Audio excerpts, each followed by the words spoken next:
Hello, friends. Hope you are doing great. In today's lesson, we are going to have some conversation.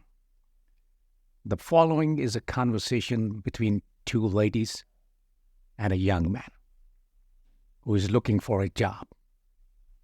So let's get started.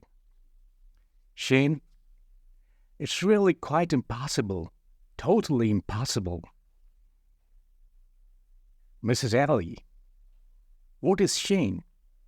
Shane, trying to live on my grant, trying to make ends meet, just trying to live. That's all. Mrs. Ellie, well, don't get so worked up. You'll have to cut down on your expenses. That's the answer. That car of yours is unnecessary for a start. Shane, no, it isn't. I need a car. Mrs. Ali, need. How ridiculous. You ought to use your feet a bit more. Get more exercise. It's people like you who make the roads so dangerous. Manal, that's not fair. And, Rabbi, you're being unreasonable. Shane's car is a splendid. Mrs. Ali, I have never had a car when I was your age, young lady. Young people nowadays expect too much. They want far too much. Shane, you're not being very helpful about my problem. I need money. Mrs. Ali, well, why don't you sell the car then? Shane, no, 1,000 times no. Mrs. Ali, then why don't you get a job? Shane, now, that is a good idea. I could do a part-time job, couldn't I? Evenings or weekends or something like that. I could make quite a bit of money. Mrs. Ali, don't forget, you would have to pay tax quite a lot, I think. Manal, and national insurance, and they wouldn't like it very much at college. Would they? Not in your last year when you are supposed to be working hard. Shane, they wouldn't mind all that much, I'm sure.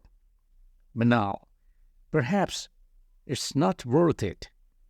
What with trouble at college and tax and insurance, it really wouldn't be worth it.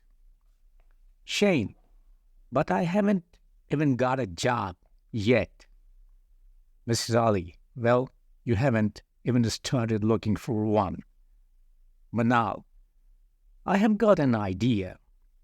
The courier service, lots of friends of mine work on the courier service. You could do that. Shane, no, I want something better than that, something with more cash. Mrs. Ali, you got such grand ideas about money. You shouldn't aim so high. Mrs. Venus' son, Wade, gets up at 5 every morning and does a paper round. Manal, Shane can't do a paper round. You know that. That's a job for schoolboys. You have to get up at crack of dawn and cycle round hours. You know, Shane couldn't do a job like that. Mrs. Ali, yes, I know. He's far too lazy.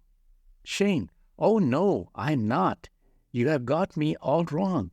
You should have seen my school reports. They wrote some very good things about me.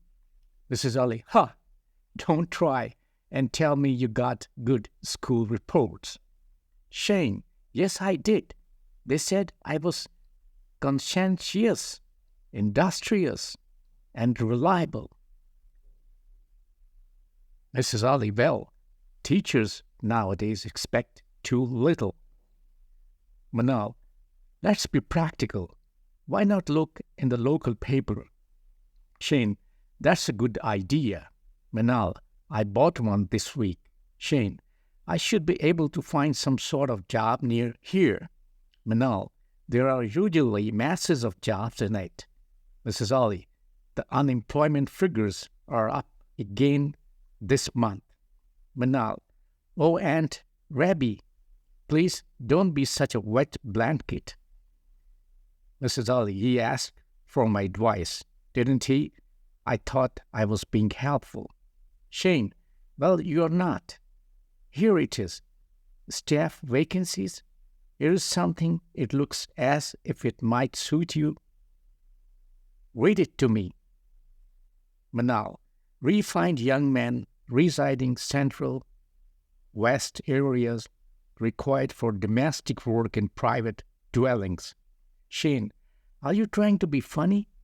If you are, I don't think much of your sense of humor.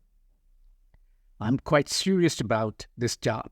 Please try to be serious, Manal. What do you really think I can do? Mrs. Ali, I don't care what you're going to do. I'm going to bed.